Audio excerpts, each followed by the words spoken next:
Hi everybody, it's Lisa Murray here. Hi my sweet lifers. Listen, I'm giving you our garden tour now for the end of April and where we're at. I've been busy with seminary, as most of you guys already know because you're following me on the channel.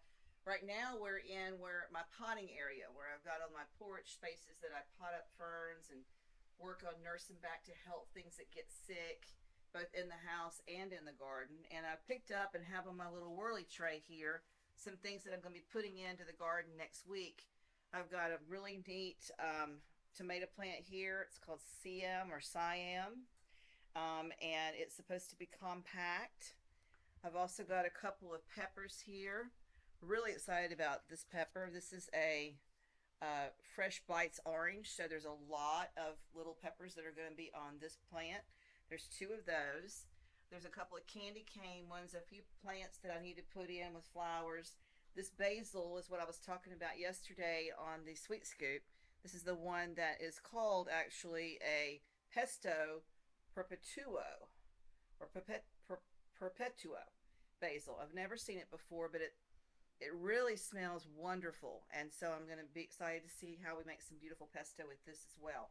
And then of course some really funky groovy little succulents and little ferns to replace what has passed away over the last few months. So refresh in the garden is happening as we speak, and refresh will be happening next week. So I'll have everything really lush and gorgeous in there whenever we get back together again for the next garden tour.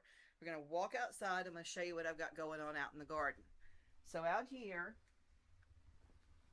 quite a bit has been happening. I have some tomato seeds that I have sowed. Here I've got, let's see, a tomato prairie fire, a tomato Costolavuto Genovese, and a tomato Bosch blue.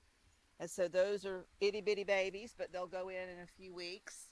These guys are eggplants that I've put in. This is the Thai purple ribbed eggplant variety, and these are really little. They're almost like the size of a beet, and they've got little ribs on them like an heirloom tomato. So I'm excited to see how well they do, or how they do. Over there I've got what looks like something that's a house plant, but it's actually a really beautiful other variety of basil that I was telling you guys about on the channel earlier as well when we were cooking last week. It's called a basil Tuscany, and look at those leaves, guys. They're just gorgeous. So really excited about that. So three kinds of basil that we have now in the Sweet Life garden. Over here the herbs are doing very well. The spearmint has come back from the freeze. The oregano has come back. The thyme is gorgeous. Over here we've got itty bitty creeping thyme. We've got a rose scented thyme. So lots of different thymes. I think this is lemon thyme. And then the parsley has come back. Look at the parsley, guys, the curly and the flat leaf. And then I've got more basil, of course. The lettuces are starting to come in here. These are all grown from seed. And then I've got lavender down there on the bottom.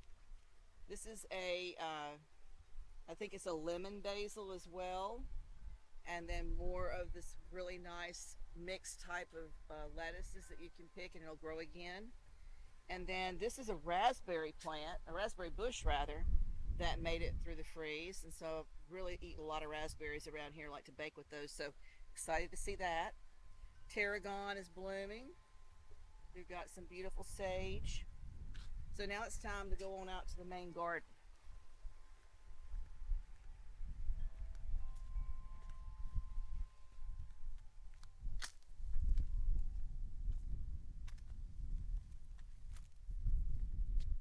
So this bed has got the garlic that we put down back in the fall, and I'm going to be harvesting the garlic here shortly.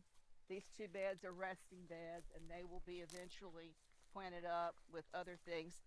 The nasturtiums are there. I planted those from seeds, and as you guys know, you can use that in salad, and they have beautiful flowers that are edible as well and wonderful for the pollinators. So just a little splash in the barrel there.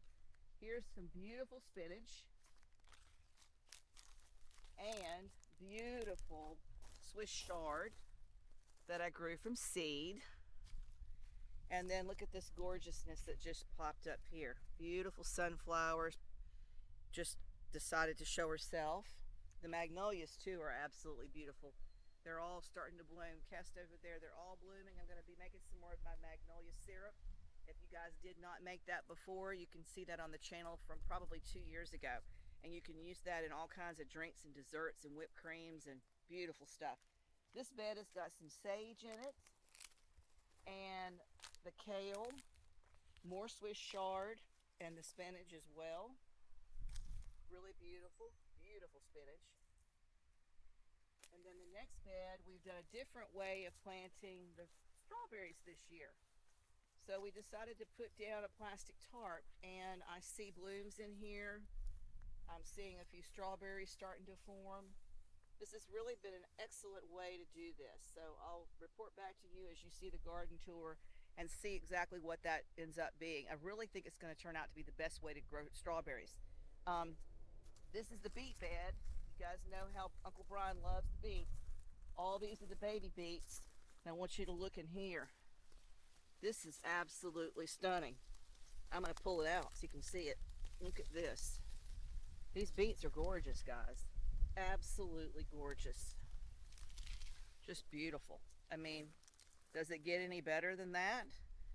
I mean, to tell you, one of the first videos that I ever did for the channel was on my pickled beets, and I encourage you to go back and look at that recipe. Really nice. And the leaves you can also use in smoothies and put them in salads and saute them with butter and garlic. So beautiful, beautiful beets. Put them there for a second while we go through the garden. The chive bed is absolutely huge. Check these chives out. People come to see me and they're like, let's turn that around so it says chives. They come to see me and they're like, what is that? Like, it's chives. It's for baked potatoes. It's all kinds of cool stuff. This stuff will spread though, so you want to keep it contained. And back there in the very back, it's kind of hard to see her, but this is a lemongrass right here that actually made it through the freeze. And this is a volunteer tomato plant that has just decided to be here.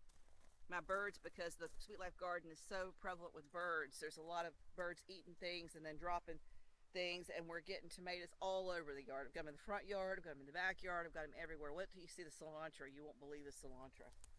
This bed is resting right now, and I'm leaving it that way because the bees are really happy. So that's going to be planted up soon. Over here on this side of the garden, we've got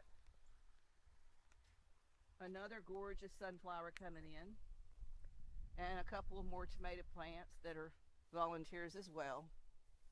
I don't know if you guys are aware, but the dandelion can be used to make tea, and it's wonderful to clear your liver. And I'm getting ready to actually post my column that I wrote on the glorious dandelion in all of my social media. So if you're checking out the Alisa Murray's livingthesweetlife.com website, you can find that there. It's already posted there.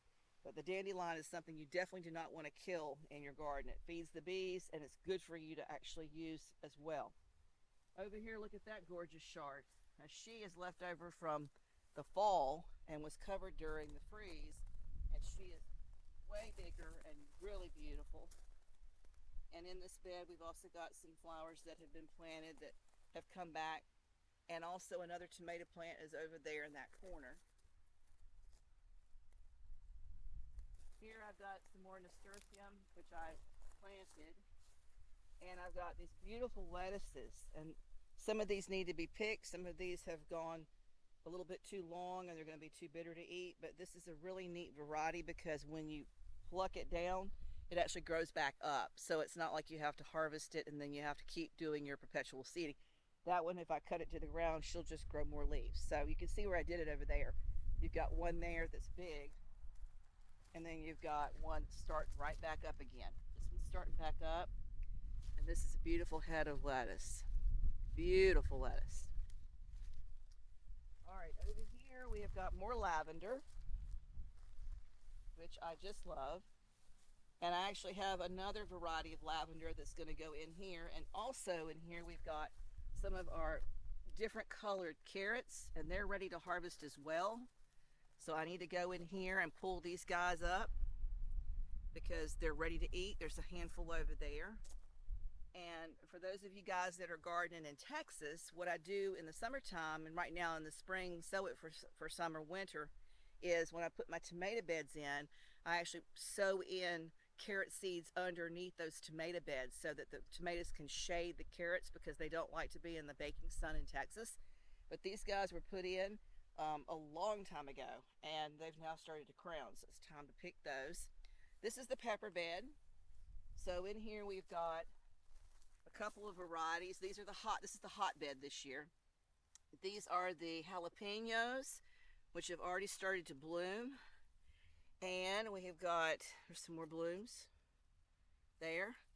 And then we've also got serrano, which is back here. And they're doing a little bit better, they're a little bit longer. And I'm gonna stake these guys up next week when I'm not in school. That back bed, we've got some bok choy, and they're doing very well. Look at that ladybug. We love our ladybugs. There's 2 ladybugs on that plant. There's one right there, and there's one right up underneath there. We love them. And some rue in there, and wild. This stuff is so wild. This is those marigolds that I planted for the wildlife garden, and the bees are all over them. There's one right there. Just loving it. And so I pulled some out and moved them around. There's a bee right there. And they're all over them. You can see them. There's one right there. Zoom in on that one.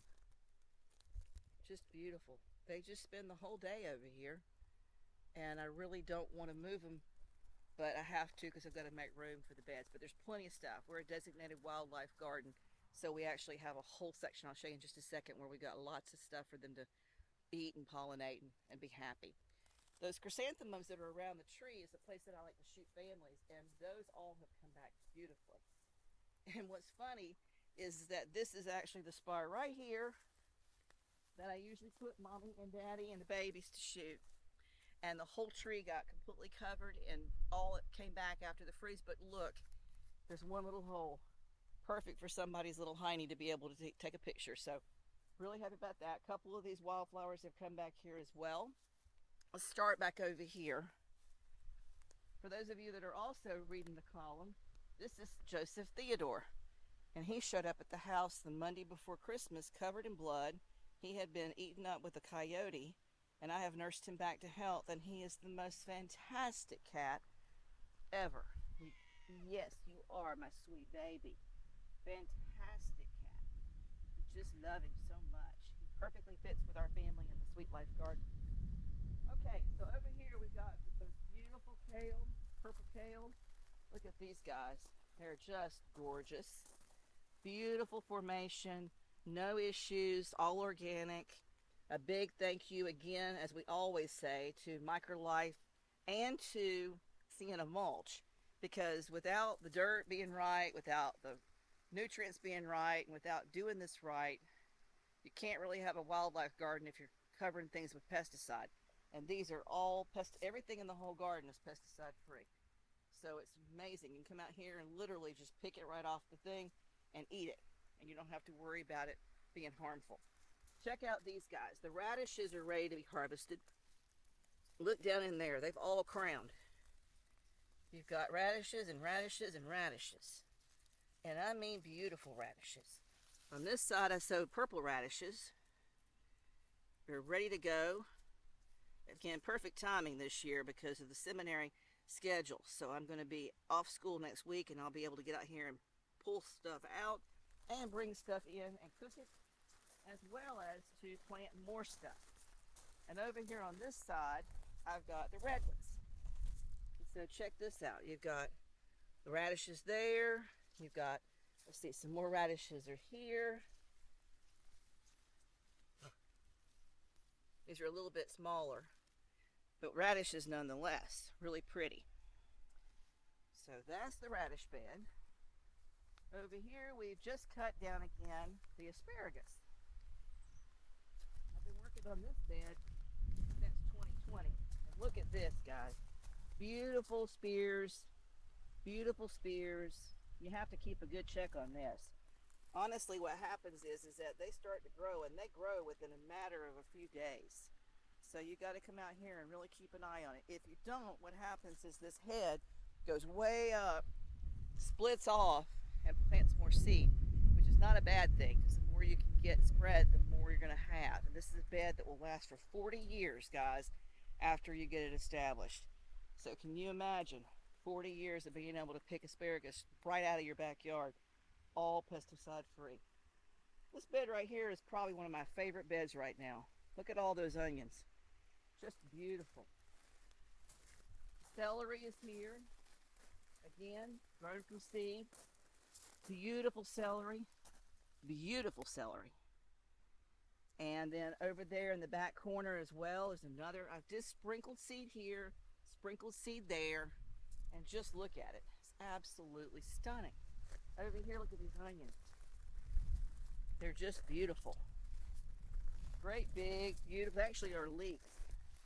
Look at that, guys. Just beautiful. Isn't it? It's just a gorgeous, gorgeous vegetable. So much you can do with that. Soup, stews, roasts. It's just beautiful and smells so good. Here's the big mama, chard. She's the biggest one we have right now in the garden. And she's getting eaten by some snails, it looks like, so I'm going to have to put some snail pellets down. But really a beautiful bed right now. Really beautiful bed. All right, this is the cucumber bed. I have put some cucumbers in. Some are doing good, some are not so good. Next week I'm going to be putting in more cucumber, so we'll see how that goes. I've already sowed 16 more cucumber seeds that are the same variety as this, which is a small bushed variety that's supposed to produce a lot of cucumbers, so I want to be able to pickle and use for salads. So we'll see how this goes, but this bed is designated for cucumbers. This is our bed that's the official tomato bed that has been planted so far for 2023. Inside of it I also have little onions that I've put down and carrot seeds. But these guys are doing so well. I mean, we're already producing tomatoes. Look at that, how beautiful that is. Just gorgeous. And over here, you've got another tomato. Let's see, there's one right down there. Look at that, guys. Just beautiful. They're not having any issues. You remember how I do that. I always go in and I dig a hole and I put an egg in the hole, and then I put the tomato plant in, and then I cage it up, because if I don't cage it up, then the raccoons like to go in there and make a big mess, and that's not good.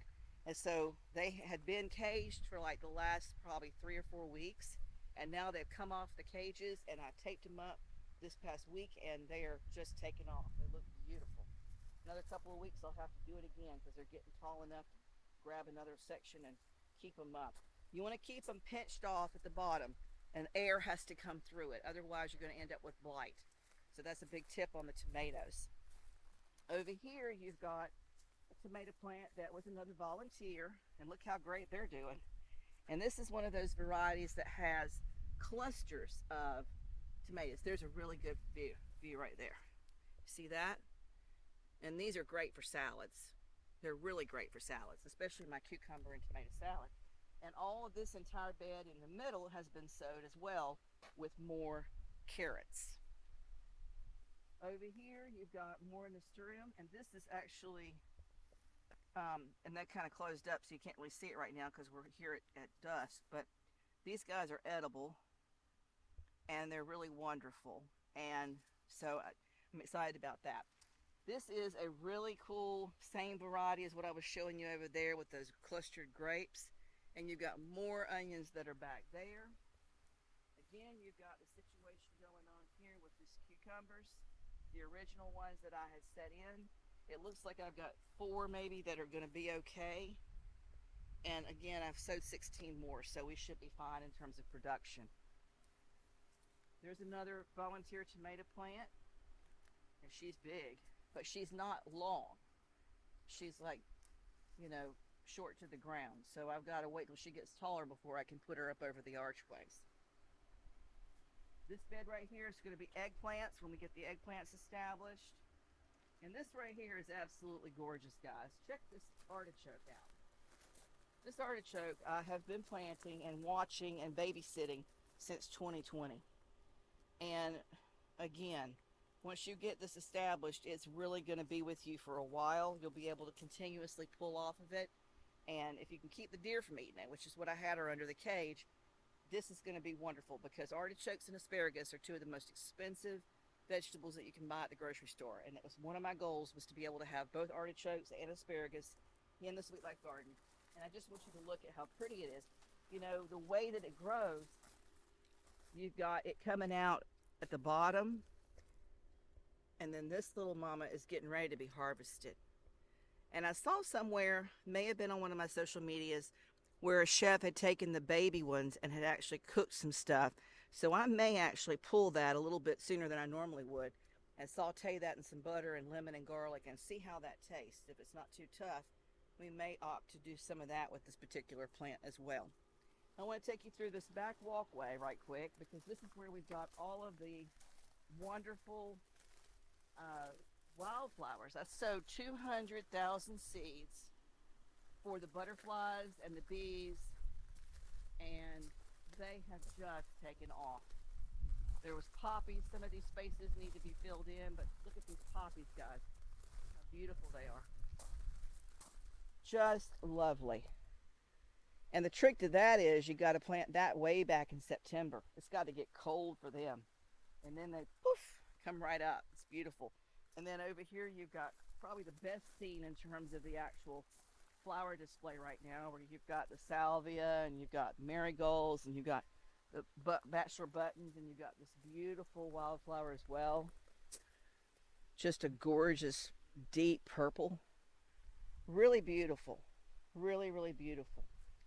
And then I want to show you the cilantro, which is a super surprise, because I have planted cilantro, guys, forever, and we use it every day. And the cilantro always dies because for some reason it's not happy in the state of Texas. It's so hot. And I look behind the swimming pool, underneath the pergola, and I want you to know, we're getting ready to go see it. I have got cilantro castles, like sand castles that are built with the drip sand castles. I have cilantro castles going up all over the back in the shade behind the swimming pool. And it's wonderful. It's free picking. Everybody that comes to see me for photos is like, oh my gosh, can I have some cilantro? It's like the mint. Oh my gosh, can I have some mint? I'm like, yes, take as much as you want, because now I'm able to share it, because it is just growing like crazy back there. So let me take a peek back there with you and show you that. Okay guys, check it out. Look at the cilantro. I mean, it is a sea of cilantro. Literally a sea of just mountains of it everywhere. Isn't that gorgeous? And I don't know if you guys know it or not, but when this stuff turns to seed, if you dry that, you've got coriander. So you've got that as well to look forward to with all this cilantro. It smells so different than it does in the grocery store. I mean, it is crazy how wonderful this is back here. I cannot tell you what a gift from God it is, because I love cilantro, and I've been so frustrated for so many years not being able to grow it. And then I just looked up, and it decided, well, God decided that that's where it needed to be, so that's where it is. And now I have way more than I could ever have imagined. While we're back here, check out this wisteria. Planted 4 of those guys, and they all died. And then finally, this one decided I finally made the right choice of where to put it. And it is just going everywhere. And I'm hoping so much that in the next couple of years, the whole entire pergola will be completely covered in it, and beautiful purple flowers everywhere. I mean, I just can't imagine how beautiful that will be to photograph families with that. So exciting. All right, I'm going to take you around the other side. I'll see you in a second. All right, guys, so now we're on the opposite side of the pool, and we're in the back side of the garden where I photograph a lot of babies. And all of this gorgeous yellow has come back from the freeze from last year. It's a beautiful border, so it's a good choice for those of you looking for something that's a spotted color that is low maintenance. Beautiful petunias in all different varieties I put in a couple of weeks ago. My foxgloves are coming in, and y'all know I love foxgloves. It's one of my most favorite. And then these lilies are coming back from last year. And I actually have some on the table that I'm going to be planting in again next week when I'm off from school. And I wanted you to see this because everything's filling in so beautifully. And it won't be long before every single square inch of the Sweet Life garden is just absolutely gorgeous. So I hope you've enjoyed this video and the garden tour and seeing where things are right now. Things will be a lot more tidier and a little bit more tighter whenever I show it to you again, because I'll be able to work on that next week and the weather's nice and pretty. And again, I hope that you guys enjoyed it. If you did, do me a favor, like and share. Don't forget to ring the bell, and I'll see you next time on the channel. Stay sweet.